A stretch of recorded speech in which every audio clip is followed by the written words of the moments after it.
the Leeds Hacks 2015 election special. Just in case you missed the last show, exit poll results show that the Conservatives could have enough seats to form a majority government. Whether this is the case or not, we will find out when the results come in. News just in from Houghton and Sunderland South, the confirmed seat is Labour. And I've got a few tweets here. Holly Betsy says, loving the coverage. Sarah Hawthorne says, we are doing an election party, lasting as long as we can. Entire room is shocked at the exit polls. Shout out to Carl Hodge, who's following tonight's show, and Sean Dodson is also enjoying the coverage. Remember to tweet us at Leeds Hacks and use hashtag LeedsHacksGE. And now we welcome again Leeds Hacks' very own political correspondent Elliot Ryder, as well as content strategist Tanya Harris. Hey. Well, hello again, Elliot, and welcome to Leeds Hacks, Tanya.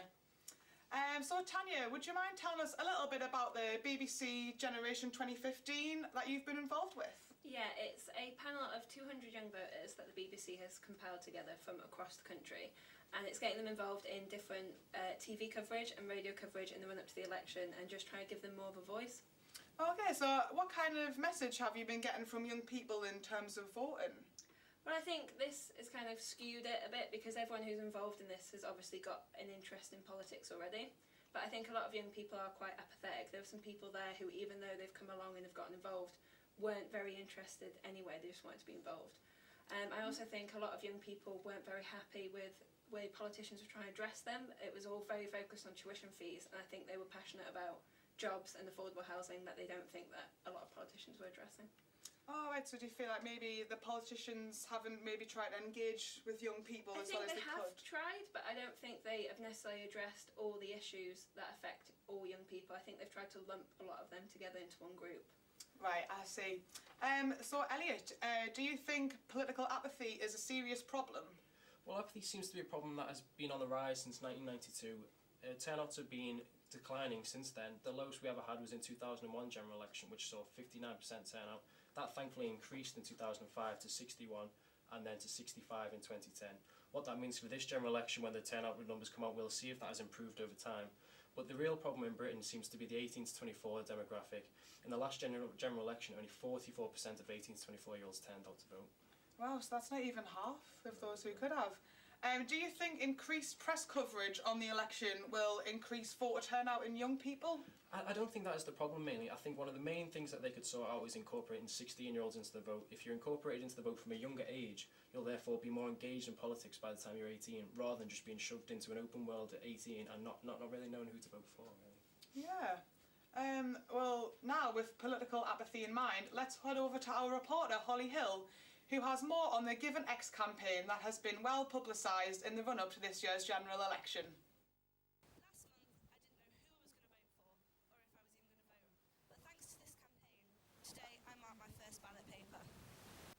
The Give an X campaign was started to encourage students to get involved with the general election.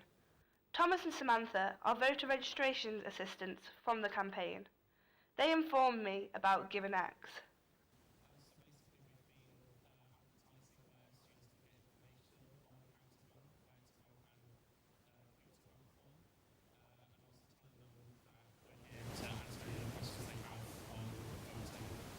Samantha went on to tell me if the campaign had been successful.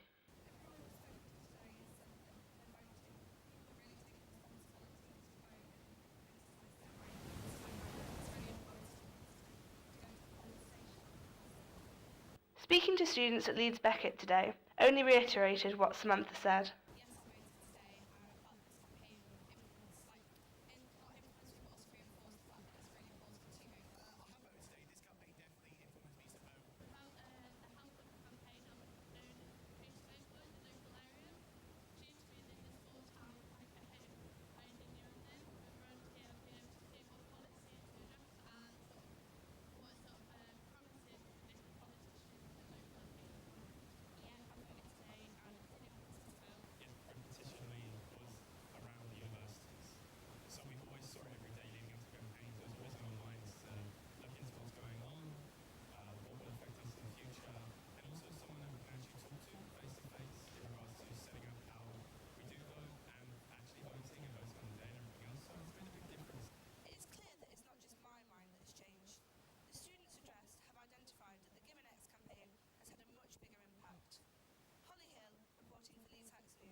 apologies for the slight sound glitch on that video there. So Elliot and Tanya, what are your thoughts on the Give an X campaign? Well, I think the Give an X campaign has been very positive in trying to make university students, more importantly, try and understand the power of their vote and how much power they actually have in an election. They could potentially have the deciding vote in election for certain constituencies. However, I think the campaign is aiming at the wrong demographic of young people. If it aimed more at people who aren't in education, I think that is where the main problem lies with young people and voter apathy. Yeah, would you agree with that, Tanya? Well, I've not really seen it. I think that's probably because, as you mentioned, it's more directed towards students. But I think that any kind of campaign that tries to get more young people involved is a good thing. Yes, so that's great. How would you feel that voting could be improved for younger people? Do you think maybe a bigger push on social media and online voting could be something? Yeah, this is something that I've actually been talking about quite a lot recently. There's a few things that I think should be done. One, I think online voting would massively help, because you can do your tax returns online, but you can't vote online, which seems a bit silly. I think the voting age should be lowered to 16.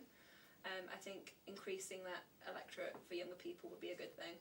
And I also think just more education at a younger age, like you were saying. I think getting people interested at a younger age will make them more interested in going into the polling station. Yeah, what do you think, Elliot? Maybe a bigger social media push would be good or bad? Well, obviously social media is where a lot of people have a lot of their focus on the day-to-day life, but therefore the social media might not be the way into them, to letting them understand how to get their votes out. Maybe if there was more campaigns in schools and more education on how to get incorporated with politics, that would potentially push more people into getting incorporated with political interests. Great. Thanks again, Elliot, and thank you, Tanya. Always good to pick your brains. Now, our reporter Gwyn Parry took to the streets of Leeds to ask if they were voting in the general election, and if so, who for? Election day has got everyone talking about politics, whether they're interested or not. I went out into Leeds' centre to see if people are voting, and if so, who for. Yeah, again, really important that we all cast our vote if we can. Today, who are you voting for? Mr Cameron. Mr Cameron, can I ask why? Well, I think he's done a good job. He inherited a mess. They've worked hard to bring down the deficit. There's more work to do. I just don't think Labour are going to be able to turn it around. I plan to vote. The difficulty I have is who I'm going to vote for. That's my problem at the moment. I am very undecided, but I feel it's very important I vote. Yeah, I will be voting.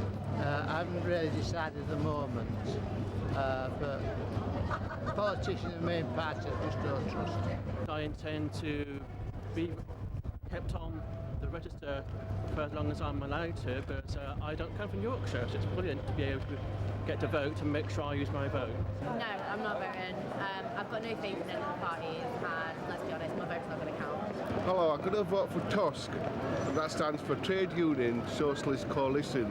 I don't really believe in the main parties. Just let the main electorate down. They let me down badly. I've been out of work for many years. I just feel you can't put your nose in. You can't complain about what's going wrong if you don't use your voice.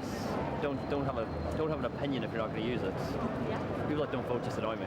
Of course, I'm voting. It's so important to be able to have your say about what's happening in the country. So, of course, I mean, people died in order to be able to have the rights for equality. So, of course, women need to step up and actually, back up what people fought for.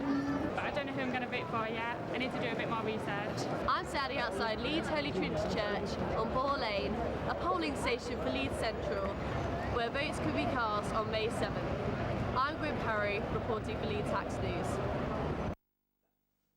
We now welcome Iain Dalton into the studio from TUSC, the Trade Union and Socialist Coalition. Hello Iain, great to have you here. Great to be here. So Iain, you have a couple of candidates standing in Leeds. Can you tell us a little bit about the sort of things that you're pushing for?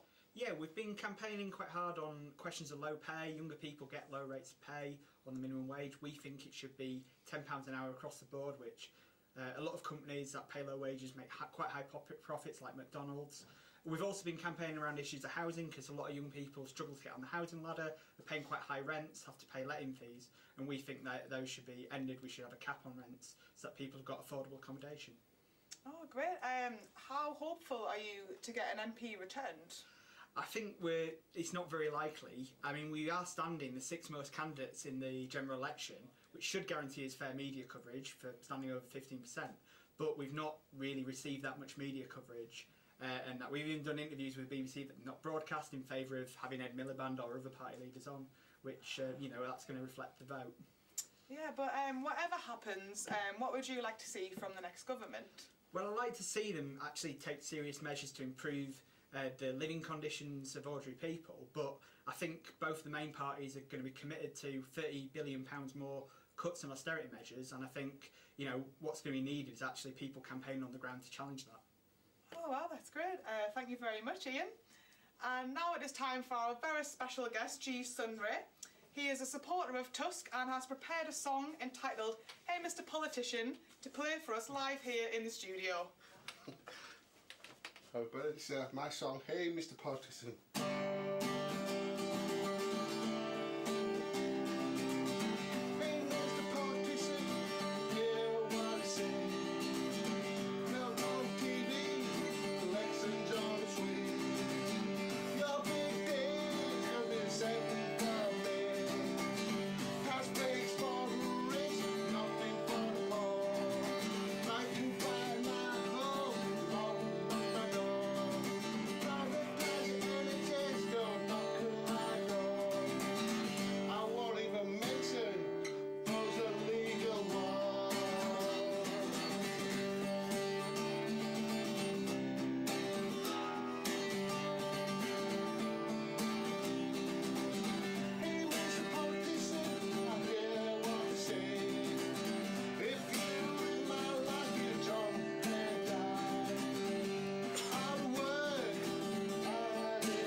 Thank you so much for coming in. Tweet just in from Jack Carter. He says, if things stay the same, then all optimism I have for the next 5 years will wash away. That's it from us here until midnight. We look forward to seeing you all again then. And remember, keep those tweets coming in at Leeds Hacks.